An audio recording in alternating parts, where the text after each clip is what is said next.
Oke, halo semuanya. Selamat datang lagi di Ngopel, ngobrolin PL. Kali ini kita bakal ngelakuin kegiatan seru lagi nih. Pertama, gue pengen kenalin diri dulu. Nama gue Pandu dari kelas 10B, PL 24. Dan gue Daniel Bondang, kelas 12. Dan hari ini ada siapa lagi nih? Gua Reno Rotala Handianto dari kelas 10 ya. Ya, jadi ya kita udah lama banget nih nggak upload episode di Ngopel ya teman-teman semua Iya, ya. udah lama banget nih. Bener. Gara-gara pandemi ya makin naik ya, mau nggak mau kita harus di rumah deh. Kalau bro lu sendiri gimana, Pandu sama Renor? Lu selama pandemi ini kira-kira kegiatannya ngapain aja sih? Bosen sih kak pasti. Kenapa? Bosen parah. Bosen. Olahraga nggak lu yang kayak dibilangin Mas Marcel sama Mas Tio waktu itu? Oh, pasti. Itu masih. Itu masih. Oh gitu. Jadi kalian di rumah apa aja nih kegiatannya? Olahraga doang, tidur, makan, terus apa lagi? Sekolah? Main game, belajar. Game mungkin. Oke. Iya. Nah, berhubung kita pakai baju merah-merah nih, kayaknya kira-kira hari ini ada apa ya? Kita pakai baju merah-merah nih. Pandu sama Renor tahu nggak ya? Apa nih kira-kira? Kayaknya Baju merah tuh identik banget nih. identik sama apa tuh? Kalau hari raya Cina tuh, tahun Cina. Oh, Imlek ya. Yoi, Imlek. Imlek udah lewat. Hari ini kita ada narasumber nih yang dia adalah salah satu mahasiswi di Universitas Indonesia mengambil jurusan sastra Cina. Seru banget kan, jadi kayak kita bakal coba ngobrol-ngobrol bareng beliau dan juga kita sedikit ada game dikit, Renor dan Pandu. Kalian udah siap-siap belum nih buat ngadepin game dari narasumber kita nih? Siap tidak siap? Siap kak. Siap. Coba dulu lah. Siap. Langsung kita panggil aja narasumber kita, Kamelisa Marta. Yeah. Halo, 你们好，下午好. Kalau kelas kan 下午好. Hao Cie. Jauh kak. 下午好. Halo. Nah, seneng banget nih masuk ke Ngopel ya. Biasa saya lihatnya di YouTube nih. Berarti nanti saya lihat ada saya nih di YouTube nih. Wah, keren. Betul banget. Betul banget, Cie. Nah, Kak Melisa sendiri kalau lagi pandemi ini kesehariannya ngapain aja, Kak? Nah, berhubung saya tuh udah mengendap di rumah ya selama pandemi dari tahun 2020. Jadi kegiatannya ya yang pertama pasti kuliah. Kuliah online. Kerja online, semua ngajar online. SMA PL online, saya juga gabung di salah satu lembaga online kelas, itu juga semuanya online. Jadi tiap hari ngajar kuliah. Nah, tapi selain itu saya setuju sama Pandu tuh tadi. Olahraga, iya. Pasti ada olahraga. Ya main skipping lah, dikit doang gitu. Wih, nggak apa-apa Kak Melisa main skipping. Saya jarang olahraga ya. Bisa dihitung saya kayak malas untuk olahraga ya, nggak bro Pandu Bro Renor? Mager ya. Iya. Emang cobaan pasti ada sih. Selalu lebih enak daripada olahraga gitu loh. Tidur makan lebih enak daripada olahraga. Tapi tidur makan bosen nggak sih? Iya nggak sih Pandu? Kata Pandu juga bosenin tadi. Bosen. Jenuh sih. Kadang Lama-lama bisa ya. bosen juga sih kak. Nah, mumpung kita semua lagi di rumah nih, Bro Renor, Bro Pandu, dan Kak Melisa, kira-kira kita langsung aja nih main game kuis kali ya sama Kak Melisa ya? Iya. Wah, boleh nih. Oke Nah, deh. berhubung ya, Kayaknya kalian seru juga nih. adalah kelas nih ya, kelas bahasa Mandarin. Oke. Nah, ini ya tahulah pasti bisa sih. Saya yakin kalian bisa. Baik, Boleh Cek. share screen? Silakan share screen, Cek. Oke, wait.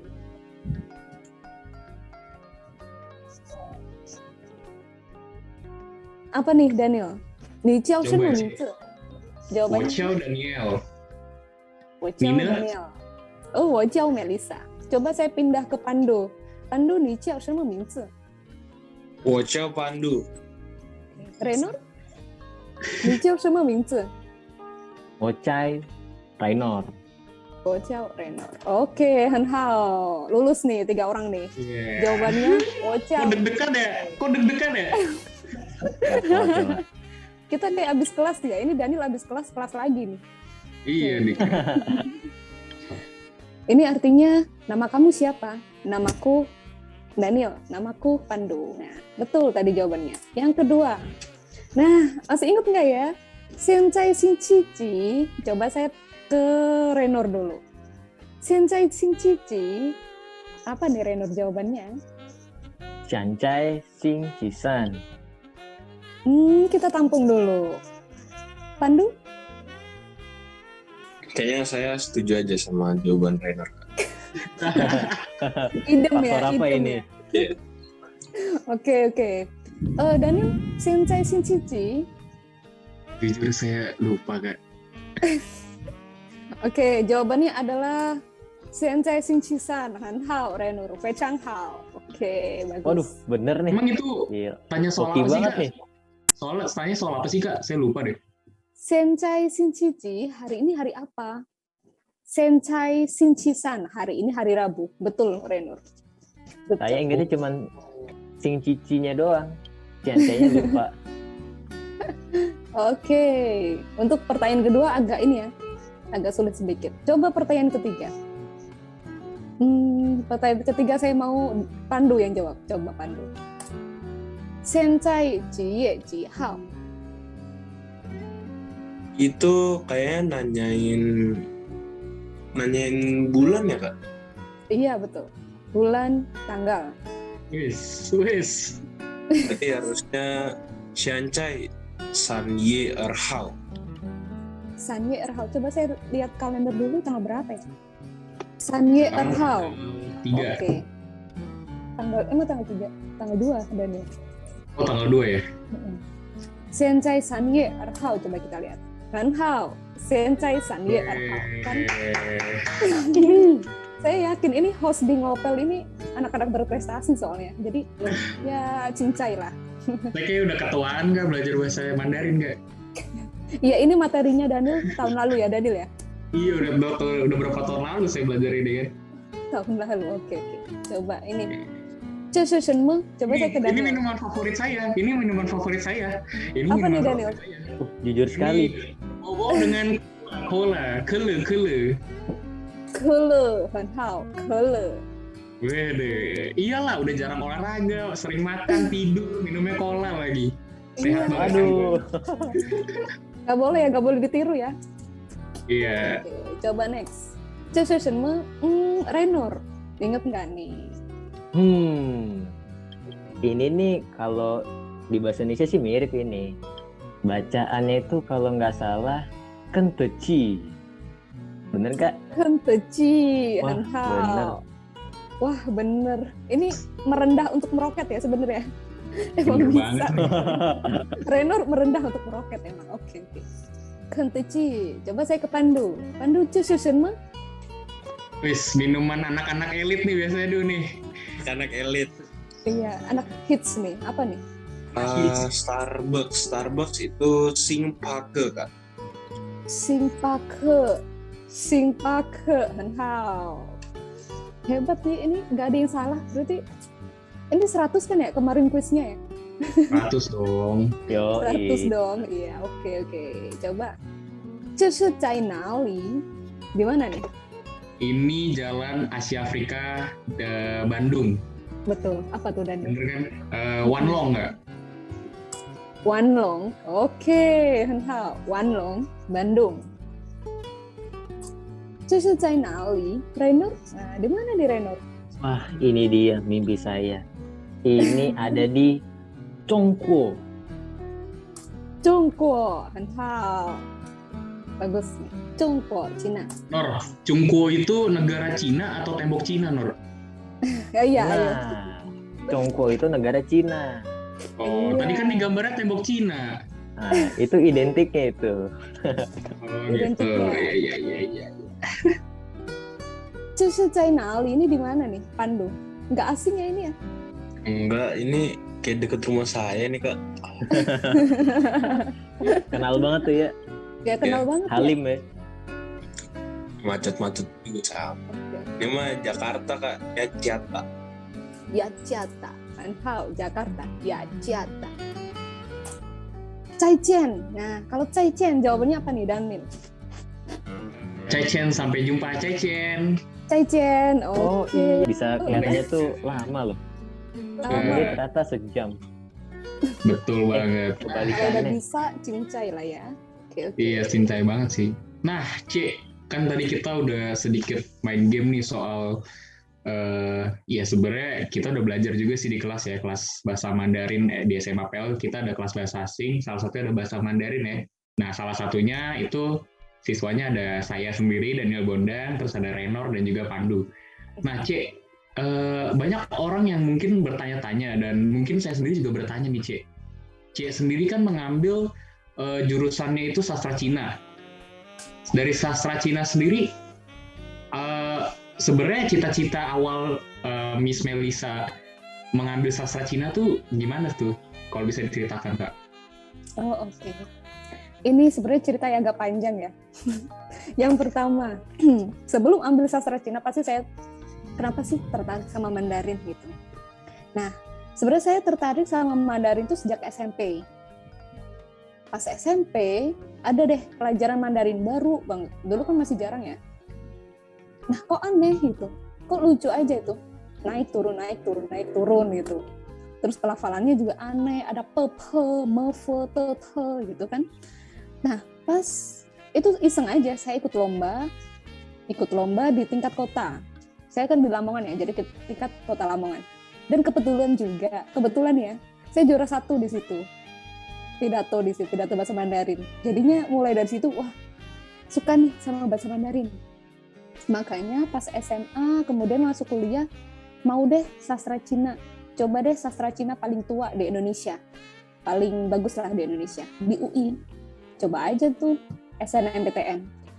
UI. Ya, alhamdulillah masuk. Emang rezekinya di situ sih. Jadi awalnya masuk sastra Cina UI itu emang awalnya kenapa suka Mandarin. Jadi kayak nggak yang tiba-tiba gitu, nggak tahu nih mau ngisi apa, isi aja sastra Cina UI, bukan kayak gitu. Emang dari dulu ada plan ke situ. Oh, jadi emang cita-cita awal Kak Melisa sendiri itu sebenarnya bukan cita-cita, emang dari SMP kakak udah suka dengan bahasa Mandarin itu sendiri ya?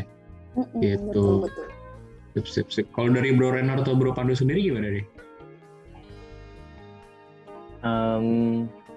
Sastra Cina. Kalau boleh tahu peminatnya sastra Cina tuh gimana, Kak? Banyak apa dikit apa gimana? Nah, sebenarnya itu peminat sastra Cina itu dibilang sedikit enggak ya, karena banyak banget. Nah, peminat sastra Cina itu banyak banget. Saya dulu tuh daftar kalau nggak salah katanya dari berapa ratus orang, dan SNMPTN kan diambil cuma 14 orang aja gitu. Jadi emang yang ini bocoran aja ya untuk kelas 10 ya. Jadi SNMPTN itu emang diambilnya cuma sedikit, 14, 11 gitu, dari beratus atau beribu orang. Tuh, nah peminatnya lumayan banyak karena kita nggak bisa memungkiri kalau Cina sangat mendunia sekarang. Bahkan hampir menyaingi Amerika kan. Nah, jadi sekarang kita lihat di kantor deh. Di kantor-kantor lowongan tuh nyarinya Mandarin speaker. Jadi kalau kamu punya bahasa Mandarin, ya at least conversation-nya aja, itu kamu bisa menjual lebih. Nego gaji lebih juga bisa. Tuh. Jadi emang banyak deh gitu. Manfaatnya belajar Mandarin tuh banyak sekali. Oh gitu, Kak. Gimana, Nor? Kejawab gak pertanyaannya? Jawab. Nah, saya juga ada pertanyaan nih, Kak. Misalnya saya tertarik nih buat ngambil sastra Cina. Nah, untuk profesi kedepannya itu kira-kira ada banyak nggak sih, Kak? Maksudnya kayak tadi dari bahas kan ada beberapa perusahaan yang mungkin nerima speaker Mandarin segala macam. Nah, yang Kakak tahu sendiri, dengan cara saya masuk ke sastra Cina, yang nerima di luar sana lapangan kerjanya banyak nggak sih, Kak? Oke. Jawabannya kalau saya bilang sedikit kayak enggak ya. Kayaknya mau banyak gitu. Yang pertama, tadi kan saya nyebutin di perusahaan swasta ya. Banyak gitu, yang butuh Mandarin speaker. Yang kedua, kalau kalian mau jadi PNS. Jadi jalur PNS itu banyak banget yang dicari lulusan S1 sastra Cina. S1 sastra Cina atau Mandarin gitu, seperti Kemenlu, Kemenhub, Kemendikbud, terus apa lagi ya? BNN juga ya. Cari loh, kemarin tahun lalu BNN tuh cari loh sastra Cina. Terus apa lagi? Banyak deh, pokoknya sastra Cina itu memang banyak banget gitu. Kalau kalian maunya jalur PNS misalnya. Terus selain itu kan guru. Nah sekarang guru bahasa Mandarin tuh banyak banget yang dicari. Dari preschool yang masih TK sampai yang udah di universitas misalnya. Nah kemudian sekarang kan sudah dunia digital ya. Sudah dunia digital semuanya itu via Zoom misalnya. Pembelajaran aja sekarang via Zoom. Jadi banyak tuh startup multibahasa yang buka les bahasa itu secara online. Dan di situ banyaknya pasti nomor satu yang dicari orang-orang adalah Mandarin. Dan yang biasanya yang les itu adalah orang dewasa. Jadi saya pas ngajar orang dewasa nih, orang kantoran tuh, orang kantoran belajar Mandarin. Saya tanya, kenapa belajar Mandarin gitu? Iya lah, soalnya di kantor tuh apa ya, kalau kita nggak bisa Mandarin tuh kita ketinggalan banget gitu. Ya meskipun saya mungkin nggak bisa ke bahasa bisnisnya, paling nggak saya daily conversation tuh bisa gitu. Jadi bahasa Mandarin sekarang tuh dikejar banget gitu. Makanya tuh banyak tuh bisnis online pembelajaran bahasa Mandarin. Atau ini, selain itu translator ya. Bahasa Mandarin itu banyak banget pasti. Translator. Kalau saya sih sejujurnya, saya tuh pernah terjun di dunia translator. Kalau saya nggak suka. Karena nggak ngomong, saya sukanya ngomong soalnya. Kalau translator kan saya ngerjain sendiri, tek gitu. Translate apa atau apa gitu. Saya kurang suka gitu. Tapi kalau translator jujur emang fee-nya jauh lebih besar sih. Kalau kalian kuat baca ya. Saya tuh bosen, kayak gak bisa gitu. Saya emang suka ngomong di sini, kayak ngomong di kelas gitu, saya suka gitu. Makanya lebih suka jadi laoshi, jadi guru gitu deh. Emang profesi itu akan banyak sekali kebuka untuk bahasa Mandarin. Jadi jangan khawatir deh kalau belajar bahasa Mandarin tuh nanti jadi apa sih? Tapi jangan khawatir, apalagi beberapa tahun ke depan tuh banyak sekali yang butuh Mandarin speaker. Baik, Kak. Berarti buat teman-teman yang lagi nonton sekarang nih, jangan ragu ya Mas Ru ke jurusan sastra Cina ya Kak. Karena prospek dari profesi sendiri di luar sana juga besar gitu ya Kak ya. Oke, selanjutnya gimana? Rainer atau Pandu? Saya mau nanya, kalau dari sastra Cina sendiri itu suka dukanya apa sih Kak? Kalau belajar di Cina, pengen tahu. Ini menarik nih pertanyaannya. Membuka luka lama ini ya berarti ya? Oh, kenapa gitu tuh? Waduh. Ya sebenarnya ini deh, suka duka. Ya saya masuk karena memang suka kan bahasa Mandarin tuh. Jadi saya fight for it gitu. Mau di dalam itu kayak gimana? Ya ini aja, berjuang aja. Sukanya yang pertama pasti kita lebih keren ya. Bisa bahasa Mandarin tuh kayak keren banget gitu. Keren, kayak bahasa Mandarin aja ada nada naik turun. Kemudian pelafalan kosakata koconnya kayak gitu kan. Jadi kalau bisa kamu pasti akan merasa keren. Dukanya yang namanya bahasa Mandarin itu tidak seperti bahasa fonemis atau alfabet. Jadi mau nggak mau kita harus hafal mati itu Hanse-nya apa. Setiap minggu tuh, bukan setiap minggu, setiap hari ya. Nulis Hanse, dihafalin gitu. Terus pas di kelas, Lause pasti nggak ada pinnya tuh. Nah kalau kalian di kelas kan saya tampilin pinnya ya, cara bacanya ya. Nah kalau kita kuliah nggak ada tuh sama sekali. Ya Lause mau nggak mau kita harus bisa gitu. Dukanya adalah pasti setiap hari tuh banyak banget yang harus kita hafalin. Kita nggak bisa, nanti dulu deh, itu nggak bisa banget. Tuh, pasti kita akan lebih effort daripada bahasa yang lain yang menggunakan alfabet. Ya dukanya seperti itu. Tapi itu jangan membuat kalian jadi menyerah untuk belajar Mandarin kayak aduh mati, dia harus hafal mati. Iya Kak. Sama satu lagi sukanya kalau ngomong di publik gitu orang pada nggak tahu ya gitu ya Kak. Kayak misalnya Ci ngomong sama temennya gitu kan. Ini gimana sih gitu-gitu betul. Iya betul. Itu saya sering praktekin tuh kayak gitu tuh. Kayak bagi rahasia ya. Ya jangan kena rahasia, ngomong kayak kita beli makan deh, kita ngomongin si makanan itu di depan penjualnya, kan penjual nggak tahu. Kita bilang aja kayak kita lagi ngomongin natsushahan kok ya mahal banget gitu. Emang rasanya kayak gimana? Kayak gitu namanya pakai bahasa Mandarin. Terus sama kasirnya tiba-tiba dijawab pakai bahasa Mandarin juga. Nah, Wah, itu itu shock. kayak shock Itu kita ya. berlaku di Glodok tuh. Pasti Nah, itu. Kalau Glodok kita jangan pakai itu, pasti tahu mereka.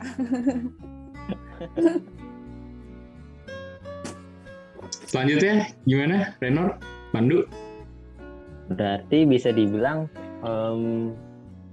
bahasa Cina itu pekerjaannya tuh sangat luas ya. Sangat luas.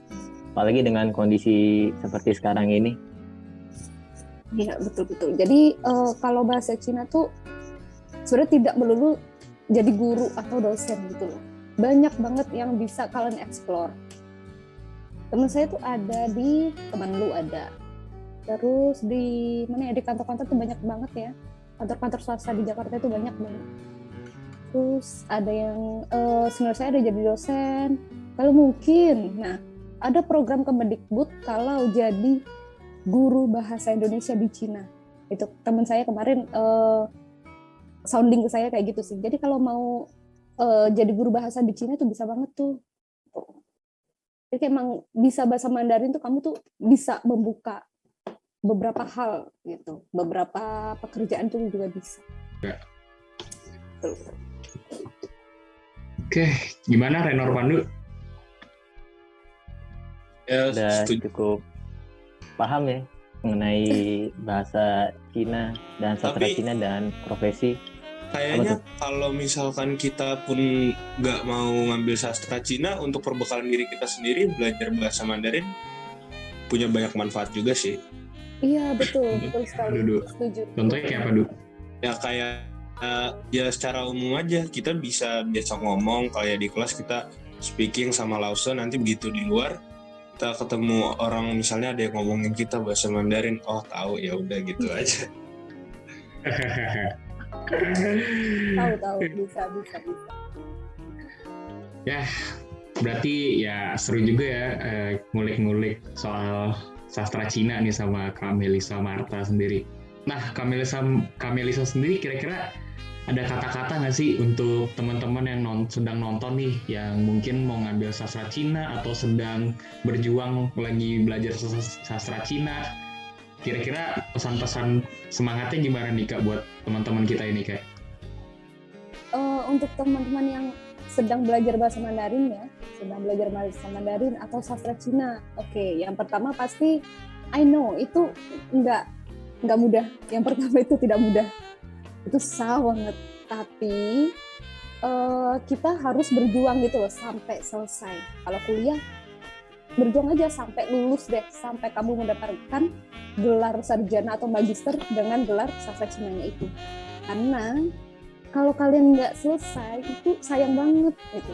Banyak loh orang yang pengen bisa bahasa Mandarin, banyak loh orang yang pengen belajar bahasa Mandarin. Jadi kalau kita sudah di dalamnya itu nggak dimanfaatkan dengan baik, itu sayang banget loh.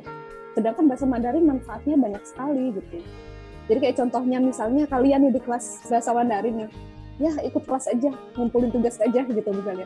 Nggak diserap dengan baik, itu sayang banget loh gitu.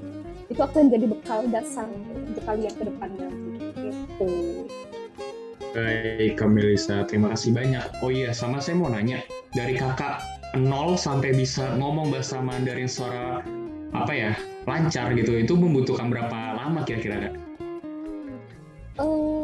Untuk ini ya, sebenarnya nomor satu bahasa Mandarin itu kita harus aktif secara ngomong.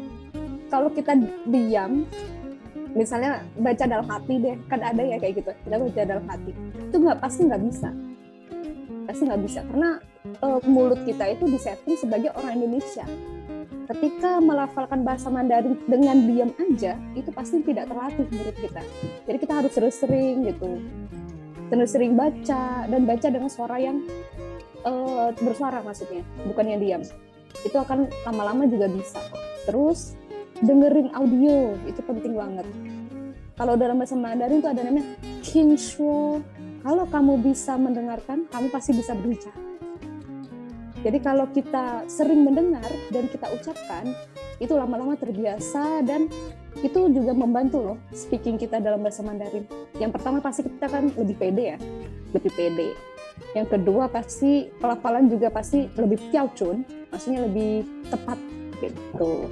Jadi kalau belajar bahasa Mandarin kita dengan modal diem aja, baca, saya yakin tuh nggak bisa.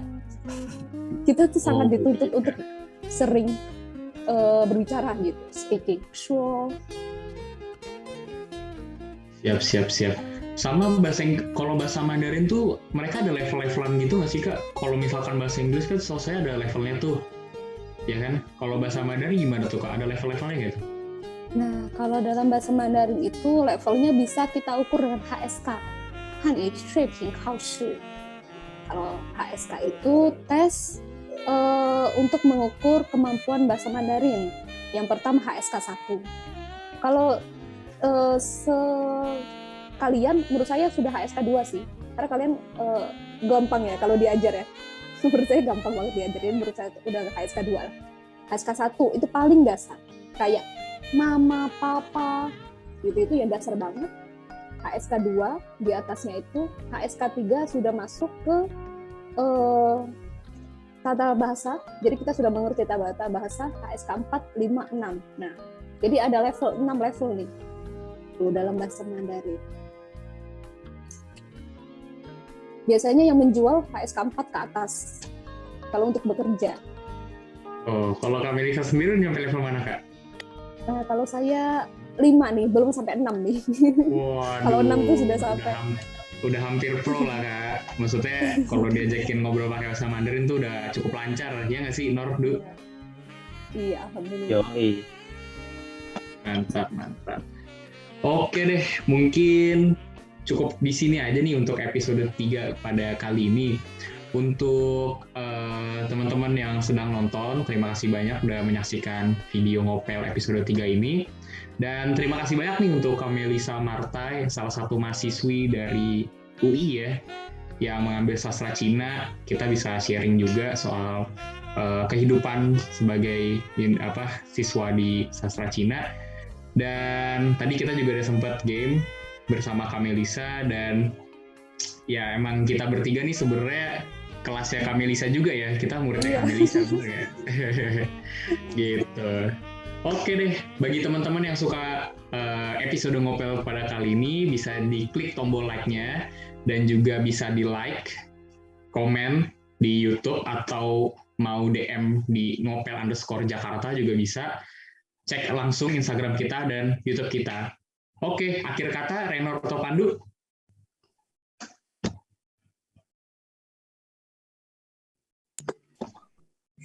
Sekali ngopel, tetap ngopel. Sorry. Mantap. Bye-bye guys. Sampai ketemu di episode selanjutnya. Stay safe Cai semuanya. Cian dong. Cai Cian. Oh iya, Cai Cian semuanya. Cai Cian semua. Cai Cian.